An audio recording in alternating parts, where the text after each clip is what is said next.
Calanda, España, 1640. El milagro de los milagros. Al joven Miguel Juan Pellicer le fue amputada una pierna a causa de un accidente. Gracias a la gran devoción que el joven sentía hacia el Santísimo Sacramento y a la Virgen del Pilar, sucedió un gran milagro que fue inmediatamente reconocido y aprobado por el arzobispo de Zaragoza, el mismo que luego presidió el proceso canónico. En la sentencia definitiva escribió que a Miguel Juan Pellicer de Calanda, le había sido restituida en modo milagroso la pierna derecha, amputada años atrás, y aquello no había sido un hecho natural sino milagroso. Miguel Juan Pellicer nació en 1617 de una familia pobre de Calanda, pueblo que se encuentra a unos 100 kilómetros de Zaragoza. A los 19 años, decidió trabajar con un tío en Castellón de la Plata. Un día, durante los trabajos en el campo, cayó bajo las ruedas de una carreta llena de grano, fracturándose la pierna derecha. Miguel Juan fue llevado de inmediato al Hospital General de Valencia. Viendo que ahí era imposible curarlo, decidió salir de alta para iniciar un viaje de 300 kilómetros hacia Zaragoza para pedir ayuda a la Virgen del Pilar.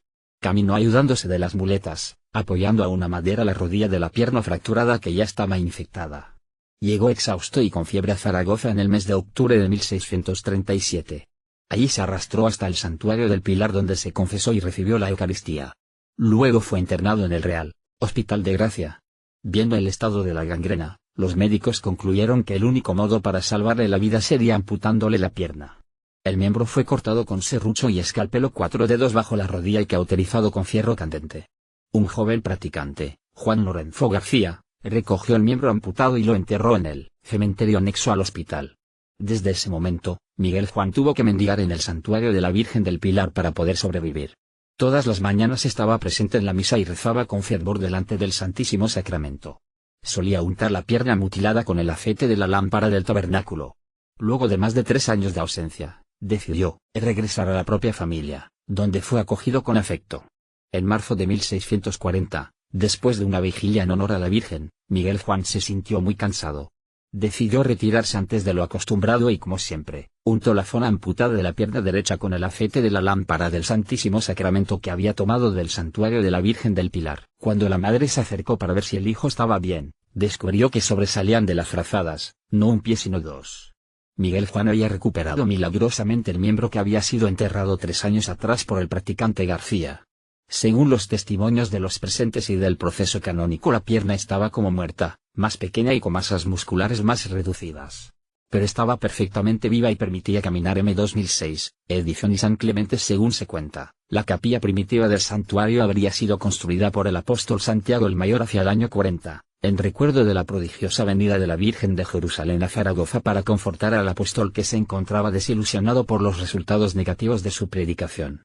El pilar es la columna de alabastro sobre la cual la Virgen habría apoyado sus pies. Santuario de la Virgen del Pilar de Zaragoza. Pintura antigua presente en el Santuario del Pilar en la que está representado el prodigio documento original del notario Miguel Andrea del 2 de abril de 1640 en el que certifica el milagro de Calanda Juan Pablo I, ante la estatua de la Virgen del Pilar de Zaragoza. El Papa Pío VI en oración ante la estatua de la Virgen del Pilar, recibida en donación Milagro Spagneaux Mystifi 30-03-07-1029 p. 18 Comuniones prodigiosas 2006, edición y San Clemente. El Beato Tomás de Cori, 1655-1729, entró en la orden de los frailes menores franciscanos a la edad de 22 años.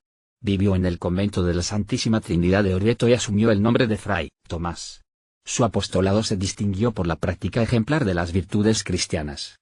Más de una vez, durante la misa, se le apareció al niño Jesús. N. día, Santa Lucia Filippini partió hacia Pitigliano, cerca de Grosseto, para inspeccionar la escuela artesanal, fundada por ella misma.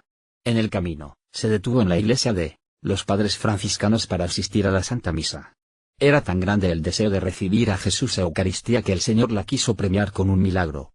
Cuando el sacerdote fraccionaba la hostia magna, el pequeño pedazo que era destinado a ser sumergido en el cáliz, escapó de sus manos y voló radiante hasta posarse sobre la lengua de la futura santa. Actualmente el santuario, donde sucedió el milagro, es custodiado por las Madres Pías Filipinas. La beata Emilia Bicchieri fundó la Tercera Orden Regular Dominica. Nutrió siempre un grandísimo amor por el Santísimo Sacramento. Un día, mientras se ocupaba de una hermana que estaba muy enferma, perdió la noción del tiempo hasta el punto de que la Santa Misa había concluido ya. No pudiendo comulgar, se lamentó ante el Señor porque no lo había recibido. En ese momento, un ángel se le apareció milagrosamente y le dio la comunión. Santa María Francisca de las Cinco Llagas pasó los últimos años de su vida postrada en el lecho a causa de una enfermedad muy grave, la cual le impedía participar de la Santa Misa. Repetidamente, algunos sacerdotes, entre ellos el padre Bianchi, vieron que durante la misa desaparecía un pedazo de la hostia magna y un poco de vino consagrado. Era el ángel de la santa que le llevaba la comunión. A Beata Imelda Lambertini, desde muy temprana edad, demostró un gran amor por Jesús Eucaristía. Pero el capellán le recordaba siempre que la Santa Comunión solo podía ser recibida a partir de los 14 años. El 12 de mayo de 1333, vigilia de la Ascensión, la niña fue a la misa y se presentó para recibir la Santa Comunión. El sacerdote la ignoró completamente, pero el Señor quiso conceder a la pequeña Imelda su deseo. Es así que una radiante hostia se alzó en vuelo hasta llegar delante de ella. Cuando recibió el cuerpo de Cristo, su cándida alma voló en el instante al cielo. La Beata Imelda es la patrona de las primeras comuniones. Santa Giuliana Falconieri se distinguió siempre por ser una gran devota de la Eucaristía. En los últimos días de su vida, habiéndose empeorado la enfermedad del estómago, no podía ya recibir la comunión. Antes de su muerte, en 1341, pidió una hostia consagrada, la cual apoyó sobre su pecho.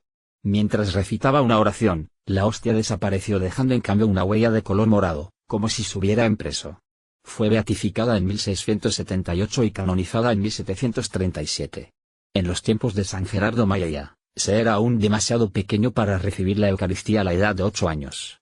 Sin embargo, el santo no lograba aceptarlo y lloraba desolado por esta situación. Sus llantos conmovieron al cielo porque una noche San Miguel se le acercó y le dio una hostia blanca, igual a aquella que el sacerdote le había impedido recibir. Luego, desapareció. Al día siguiente, feliz y triunfante, Gerardo confesó cándidamente: el sacerdote me ha negado la comunión, pero esta noche el arcángel San Miguel me la ha traído. San Buenaventura recibe la comunión en manos de un ángel. Museo Hierón San Bernardo exorciza a una mujer con el SS. Sacramento, Museo Hierón San II, antes de morir, recibe la Santa Comunión de una paloma. Museo Hierón una de las comuniones milagrosas de San Jerónimo el Beato Giacomo de Montieri, vivió por periodos prolongados alimentándose únicamente de la Eucaristía. En varias ocasiones, Jesús mismo le daba la comunión. Un pintor de inicios del 600 plasmó en una armoniosa pintura la imagen de Jesús que ofrece la comunión al Beato Giacomo. USL Milagro Spagneaux Mystici 30/03/07-1029 page 24 Comuniones Prodigiosas 2006, edición y San Clemente durante la estadía en Proceno, la Dominica, Santa Inés Eugni, iba a veces al huerto del monasterio para rezar en soledad bajo un árbol de olivo. Un domingo, al despuntar el alba, permaneció inmersa en la oración, sin darse cuenta del tiempo transcurrido. Solo después se acordó que era día festivo y que debía escuchar la Santa Misa en el coro. Pero un ángel del Señor se acercó llevando consigo la hostia inmaculada para darle la comunión.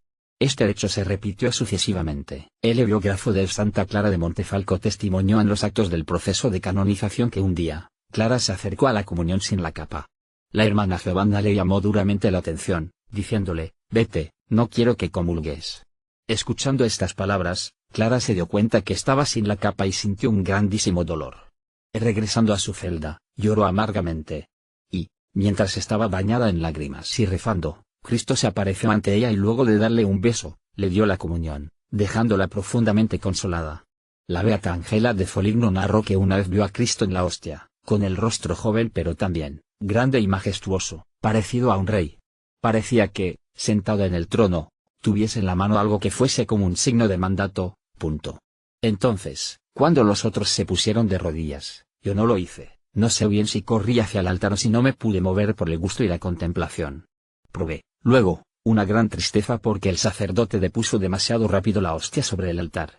Una de las misas milagrosas de San Gregorio Magno en la que aparece Cristo crucificado, Thiers Museo Diocesano. El cuadro representa a Santa Francesca Romana junto con algunas hermanas en estática admiración ante la custodia que irradió luz.